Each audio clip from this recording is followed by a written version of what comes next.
c'est Lexi, j'espère que vous allez super bien les amis, moi ça va tranquille, aujourd'hui on se retrouve pour une des séries phares de la chaîne YouTube, Lexi News, c'est parti. Bon et aussi les potes, je compte sur vous, hein. Petit pouce bleu sur cette vidéo, 8000 likes possible, je sais qu'il y a moyen. On est parti pour cet épisode les amis en parlant directement de la Ligue des Champions, puisqu'hier il y a déjà eu les deux premiers quarts de finale retour de la Ligue des Champions et on connaît déjà les deux premiers demi-finalistes on va dire de cette compétition. Donc forcément tout d'abord le Real Madrid qui a battu le Bayern de Munich 4-2, donc on va pas se mentir, il y a eu pas mal d'erreurs d'arbitrage dans cette rencontre, notamment avec Ronaldo qui était hors jeu sur au moins 2 buts, mais aussi avec Arturo Vidal voilà, qui s'est pris un carton rouge alors que c'était pas forcément mérité on va dire. Et pour l'autre rencontre qu'il y a eu hier soir, c'était Leicester City contre l'Atlético Madrid, ça s'est clôturé sur un but partout, et donc forcément la deuxième équipe espagnole à être qualifiée pour les demi-finales de la Ligue des Champions. Donc dites-moi ce que vous en pensez dans les commentaires les amis. Maintenant j'ai envie de dire, est-ce qu'on va avoir 3 équipes espagnoles en demi-finale? On le saura ce soir les gars avec le match Barça-Juventus. Une question d'ailleurs les potes, dites-moi dans les commentaires si vous pensez qu'une remontada, comme avaient pu le faire les Blaugrana contre le PSG, est possible contre la Juventus Turin. Alors c'est vrai que ce n'est pas la même équipe, que ce soit au niveau de l'attaque avec Dybala, qui au match aller était plutôt chaud parce qu'il a mis un doublé. D'ailleurs c'est peut-être avec sa femme qui avait dans les tribunes. Après c'est vrai que ce n'est pas la même chose au Camp Nou, voilà, on a pu voir avec le match Barça-PSG ce qu'il s'est passé. Les joueurs du PSG d'ailleurs étaient trop confiants je trouve avant le match. Tu prends 5-1, après les gens ils vont rigoler de toi. Et bon, moi je pense que ça va le faire. Ah ouais. Cette année. Ouais, 4 buts d'avance quand même. Ouais, 4 buts. Bon après forcément le quatrième quart de finale de ce soir, l'AS Monaco qui va affronter le Borussia Dortmund. Le club français a l'avantage pour l'instant puisqu'ils ont remporté le match aller 3-2 et mettre 3 buts à l'extérieur c'est tout bénéf on va dire pour les Monégasques. Après bien sûr ça veut pas dire que ça va être facile au stade Louis II, mais dans tous les cas selon moi je pense qu'il y aura beaucoup de buts, dites-moi dans les commentaires vos pronostics pour les deux derniers matchs qu'il y a ce soir justement.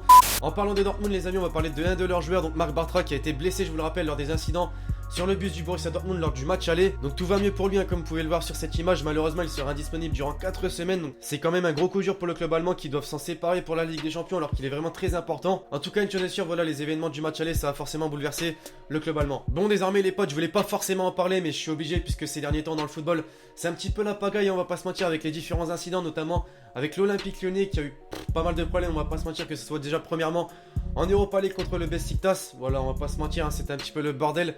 Au Parc OL la semaine dernière, les 15 000 supporters turcs étaient plutôt chauds.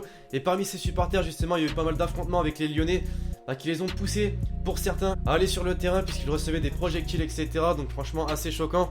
T'as même Jean-Michel Aulas qui a dû descendre sur la pelouse et rester dans la tribune avec un micro pour dire aux supporters de remonter dans les tribunes, c'est assez chaud quand même. C'était pas assez pour le club lyonnais cette semaine en Ligue 1 contre Bastia. Cette fois-ci il y a eu pas mal d'incidents également, c'est-à-dire que des supporters bastiais sont descendus sur le terrain pour se battre carrément avec les joueurs de l'OL, donc franchement assez chaud on va pas se mentir. C'est vrai qu'on connaît le club bastiais pour être assez chaud quand même, que ça soit avec les supporters qui foutent un petit peu la pagaille etc. Donc bien sûr ce n'est pas tout le monde, je dis ça pour une exception. Et t'as également les joueurs de l'équipe bastiaise qui se prend pas mal de cartons rouges cette saison, donc ça montre qu'ils sont vraiment assez chauds. Bon après c'est vrai que lors de cet incident on peut pas rejeter toute la faute sur les Bastiais parce qu'apparemment Anthony Lopez, le gardien de Lyon, a un petit peu provoqué ces supporters justement qui les ont poussés à venir sur le terrain, à se battre etc. Donc franchement c'est vrai que t'es pas amené à faire ça, mais t'as pas à provoquer non plus pour le joueur. Enfin voilà, j'imagine maintenant que la LFP va donner de grosses sanctions, que ce soit à l'Olympique Lyonnais et à Bastia, même si malheureusement j'en sais pas plus actuellement. Bon, comme je viens de vous le dire les amis, en ce moment c'est pas mal la pagaille dans le football, notamment avec les incidents de l'Olympique Lyonnais etc.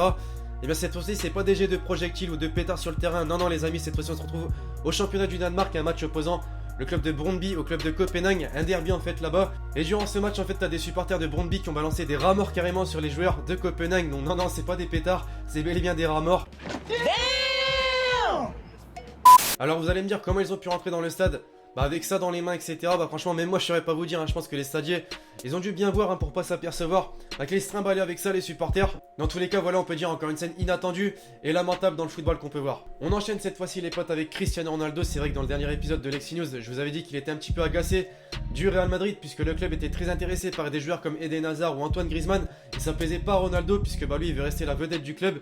Mais suite à ses caprices entre guillemets, désormais c'est Gareth Bale et Modric, ses coéquipiers au Real Madrid, qui en ont un petit peu marre de lui. Voilà, je suis tombé sur 2 articles sur le web et regardez les gars les 2 titres que j'ai pu trouver. Donc tout d'abord Modric n'aime pas l'individualisme extrême de Cristiano Ronaldo, et t'as Gareth Bale qui lui est agacé par les caprices de son coéquipier au Real Madrid. Donc dites-moi ce que vous pensez de tout ça les amis. Dans tous les cas moi personnellement je trouve qu'il n'a pas à faire ça puisque c'est pas forcément lui qui dirige le club et c'est pas lui de dire ce que doivent faire les dirigeants, même si forcément c'est un joueur que tu respectes puisqu'il met énormément de buts au Real et c'est un joueur qui apporte énormément au club espagnol. On va désormais parler d'un petit poussé en Angleterre les amis, donc l'équipe de Brighton en division 2 anglaise. Pourquoi je parle de ça les amis? Tout simplement puisque l'année prochaine ils seront en Premier League, puisqu'actuellement Ils ont 92 points à leur actif dans le championnat et forcément ils sont assurés d'être en première ligue la saison prochaine. Histoire assez dingue, voilà, puisque ça fait 34 ans qu'ils n'ont pas évolué en première ligue et là ils sont de retour. Donc voilà, je vais pas vous mentir, hein, je connais aucun joueur de ce club. Dans tous les cas, j'imagine forcément qu'ils vont jouer le match en première ligue, mais c'est quand même assez ouf de voir qu'une équipe aussi petite après 34 ans arrive à revenir dans la première division anglaise. À l'image de l'équipe de Brighton, désormais on va parler du RB Leipzig, les amis, le petit poussé en Angleterre. Et la nouvelle cette fois-ci, les gars, c'est qu'ils sont assurés de participer à la Ligue des Champions la saison prochaine, ou en tout cas au barrage, puisqu'avec leurs 61 points au classement, ils sont largement devant Offenheim qui en est seulement à 54 juste derrière eux. Une excellente nouvelle quand même pour le club du RB Leipzig. Voilà, c'est vrai qu'on n'entendait pas du tout parler de ce club il y a quelques années. Et là, cette saison, c'est vraiment la folie, hein, du côté de ce club qui, je vous le rappelle, était premier durant pas mal de temps depuis le début de la saison. Après, forcément, t'as le Bayern de Munich qui est passé devant eux. Un exploit, donc on peut dire, pour le club allemand qui a été fondé, je vous le rappelle, en 2009. Les gars, quand je vous dis David Villa, est-ce que ça vous dit quelque chose? J'imagine quand même, hein, le grand joueur espagnol qui a évolué durant pas mal de temps au FC Barcelone et il mettait vraiment énormément de buts. Et bien on va encore parler de lui, les amis, dans cette vidéo, notamment avec un but de dingue qu'il a pu mettre ces derniers temps en MLS, puisque je vous le rappelle, il joue à New York City et il nous a sorti un but venu de nulle part, donc c'est forcément le but de dingue de ces derniers jours que je me devais de mettre dans cette vidéo.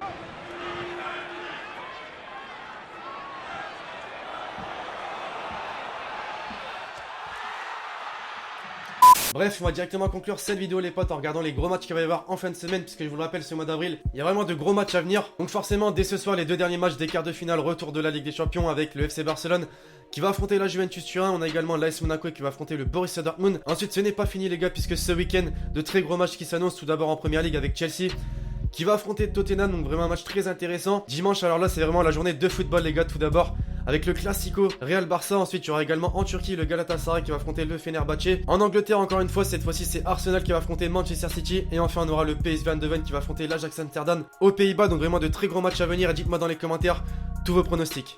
Bref, voilà l'équipe, cette vidéo est déjà terminée. Je compte sur vous si vous l'avez kiffé pour me péter cette barre de like. Et donc écoutez, d'ici là, je vous dis à la prochaine pour une nouvelle vidéo. C'était Lexity.